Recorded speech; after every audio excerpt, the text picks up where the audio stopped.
Welcome to today's podcast, and we're going to be learning a little bit about Moorea and what makes this lagoon so magical.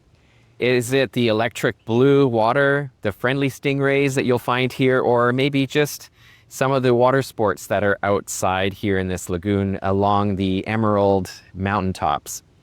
Today we're diving deep, literally, into the adventure scene. And this is with Nicholas from Moorea Water Games.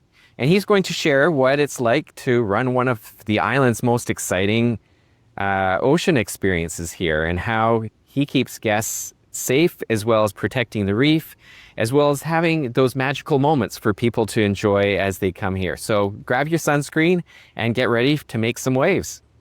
Before we dive into today's episode, if you've dreamed of experiencing one of the destinations highlighted in this episode, visit farandawaydventures.com.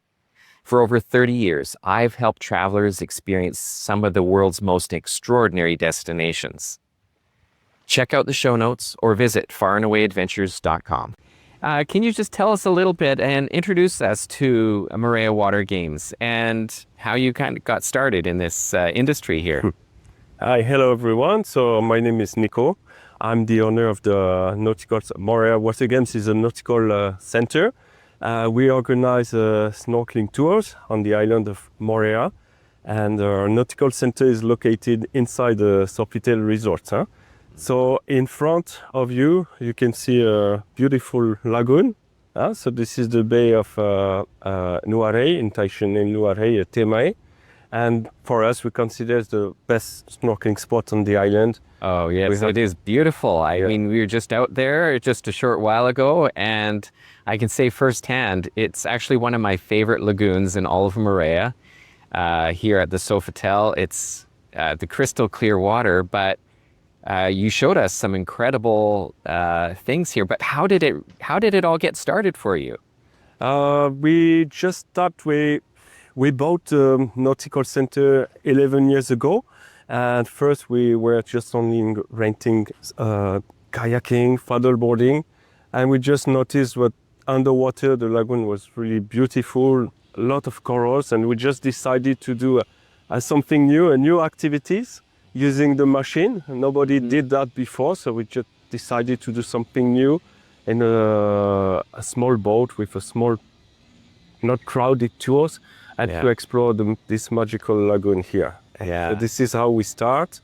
And at first we did only one spot, only the reef. Then we decided to do a longer tour with 3 different sites, the tour that we did together today. Yeah. And to show to our customers 3 different spots with something new each time. Well, each place that you take people to is pretty incredible. I mean, here we've got, the shallower waters here, and that color, that turquoise blue, and like the 30 shades of blue that people come to French Polynesia for. Yeah. And what do people what kind of feedback do people give you about their experience here? Actually, they always say that they've been traveling all around the world and they did many snorkeling tours.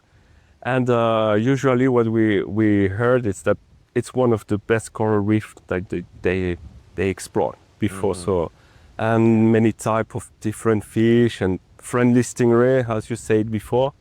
So we have a lot of good review, happy customers. Yeah. Well, you've got lots of great aquatic life that perform very well, as we saw today, with the stingrays and others. And appear from time to time, you'll see turtles as well. Usually the second site where there's a cleaning station for turtles. So they are here in the morning. They could be here in the afternoon. So they like to stay around like 10 feet deep. They stop moving and clean a fish, surgeon fish, going around the shell and cleaning the turtle. It's like a turtle spa. Mm-hmm. What do you think is probably the most popular thing that you do here on the island as far as with all your activities? I think this is the way to snorkel. It makes very unique and different. Mm-hmm. And the spot for me, the snorkeling spot, and it's remote, it's not crowded. small group tours, and it's using the sea scooter is also the best way to bring all level for snorkeling. We have a lot of beginners or non-swimmer using the full face mask plus the machine makes the thing really easy, and people can enjoy snorkeling without kicking their fins and they saving energy. So Yeah. everybody can go, and this is kind of magic for me. Well, that I noticed for our family that came and enjoyed the experience today. You know, we've got different levels of people, and some that get a little bit more nervous in the water. And you were very calm with everyone, and able to take care of people as you know as they were snorkeling around. Yep. But it was really interesting to have those full face masks. You get some really good views of the corals and the fish that you're snorkeling around. Now, the machines that you use, how did that come about? The name of the machine is a sea scooter. Sea scooter, yeah. The brand is Sea-Doo, but it doesn't matter. It's a different brand. Yeah. But we call it a sea scooter. Okay. So our tour name is Scooter Jetson. Yeah. It's just like an e-bike, but in the water. Exactly. Yeah. So we consider it's ecological also, and the good point is people as they don't need to kick their fins, it's also a good way to protect the reef. Many times people stand up, they step on the reef, or using too much the fins, and when it's very shallow like this area, sometimes they can damage the reef. So that's the best way to explore the reef easily also. Yeah.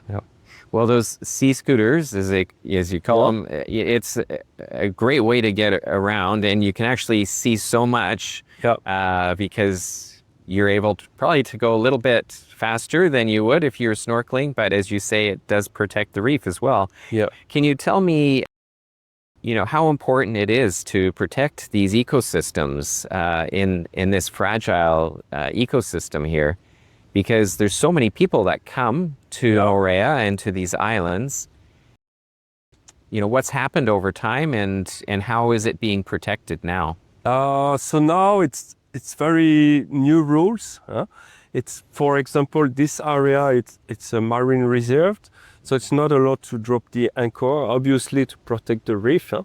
But local government now they have strict rule to there is a number of boats, it's limited, and number of activities also.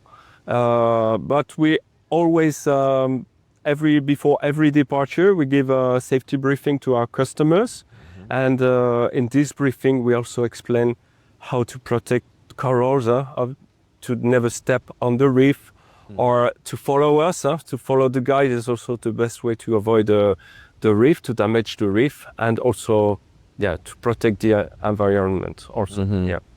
Well, it must be such an you know, you see people coming here, and you see how they react and respond to the environment, and how important it is to protect that is it's so important to make sure people are aware when they come here that it's here for generations to come. Also, it takes forever for these corals to grow, so you know, one damaged coral takes many years to regenerate. That's true. So do you have any favorite guest stories or a moment that really stands out in the time that you've been here? I know you've been here for many years, but is there any particular experience that comes to mind of a guest experience, and you know, what it's been like for them to come to Moorea maybe for the first time? It's difficult. Usually everybody is happy to be here. It's a fantastic experience, and they love the color, the lagoon. So I don't have any special story, to be honest, because it's every day I hear the same thing. How about any special encounters with some of the marine life? Is it always every day that you have incredible encounters, or is there any surprising ones that you've had? Oh, it could be when sometimes we used to snorkel in the lagoon, not anymore, but sometimes you can see a humpback whale underwater. You can see all type of, every day is different. We see the ray, the turtle, etc. But last week we saw nurse sharks, for example, very shallow, big barracuda. So it could be different, but I know I'm I putting have you on no the spot. idea, to be honest. Now, something special. Yeah. Not Well, how has tourism changed in Moorea over the many years? uh, more, more and more, huh? More tourism, which is Hmm. good for everyone, huh? For all the nautical activities or land activities. But it it's still okay. Not Hmm. for me. It's It's not too busy, but there's still opportunities now. You were saying earlier that there's actually more opportunities for people, things for people to do now than, say 10 years ago. yes, yes. But Mhm. there's so many activities, nautical activities. They for me, I think they're all similar. They're doing the same thing Hmm. on the same spot, but Hmm. opportunity. But since the last 3 years, Yeah. maybe two or three more numbers of tour operator on the Yeah. island. Hmm. But now the local government start to slow it down. Huh? And Hmm. they consider this too much boat, too many boat tours. So Yeah. they try to protect also the lagoon and for Yeah. pollution, etc. Well, what would you say for someone that's considering doing a sea scooter experience with you? Yeah. What is it that really is going to stand out in their mind as this being the thing that they should be doing when they come to Moorea? For the island, best snorkeling site. Mm-hmm. Marine life, huh? There's a lot to see. 3 different snorkeling sites, small group tour, huh? Friendly team, Mm-hmm. and our guide always take care to people. They can teach you the basic for snorkeling if you're a beginner, Mm-hmm. and yeah, I think for me it's not a crowded tour, and people feel comfortable and they really enjoy when it's not crowded. Like same Yeah. the tour we do. It's yeah. Yeah, I've been to Moorea a few times, and it's one thing I noticed about your tour is just having a small group of people, Yeah. and when if you got somebody like yourself in the water with them to kind of guide people around a little bit, but yet people can kind of go off and snorkel on their own to explore all the things around. Yeah. But you make sure people are kept safe and are Yes, we do. confident enough in the water. Yep. But having that small group experience really makes a huge difference when you're in the water with fish and stingrays and other things. Yeah, we always have this type of review. Huh? People enjoy those small group tour and underwater. They always say is one of the best. Huh? Yes. Yeah. Well, you've got a great cast Yeah. performing for you in the water here. Yeah, beautiful lagoon here. Yeah. Right here. And I enjoyed even going to the second and third spots where Yeah. you have some deeper water. Yeah. And Drop off. the drop off, and you can notice the temperature difference as well, Yes. even when wearing a wetsuit. Yeah, So- because the last stop close to the island was very shallow, Mhm. so and less current, so the water is warmer, Yes. deeper. As close to the pass, it's colder, a little bit colder. So that's why you felt the temperature difference. Yeah. Yeah. Well, if people are considering a trip to Moorea, Yeah. I have to say the sea scooter is one of my most favorite ways to actually see the marine life that I've done here in Moorea. Thank you. And I have to say, Moorea Water Games, you've done an incredible job of planning this excursion for everyone to enjoy of all levels, whether they're beginners or more advanced. So invite everyone to check it out and see if it's the thing that they want to do when they come to Moorea. It's a great experience. Yeah, perfect.